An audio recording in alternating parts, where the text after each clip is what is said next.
Hello everyone, welcome back to the map of mathematics. In this video we are going to solve this nice math problem. The very first thing you should know is that here we have question 9 to the power of 3 over 4. We can find the value of this problem. So first I can write 9 as 3 to the power of 2 and whole power 3 over 4. Okay, so after that we can apply this important exponent law. If we have a to the power of m to the power of n, then it will becomes a to the power of m times of n. Okay, here you have the powers to the power, so these powers are multiplied by each other and you will get 3 to the power of 2 multiplied by 3 over 4, and this 2 2s are 4, and here you obtain 3 to the power of 3 over 2.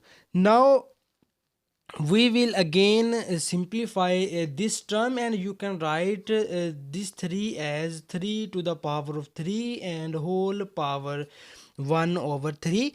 So again you can break the base 3 to the power of 3, and you can write 3 to the power of 3 as 3 to the power of 2 times 3 to the power of 1.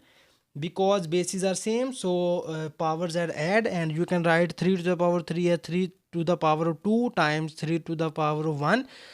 And when you can break the power 1 over 2, then it will becomes 3 to the power of 2 and whole power 1 over 2 times 3 to the power of 1 over 2. This 2 are gone, and you will obtain here 3, and here you can write 3 to the power of 1 over 2 as square root of 3. Okay, so this is our final answer, and it is lies in the part of D. So this is our final answer. Thank you so much for watching this video. Please subscribe my channel for more exciting videos.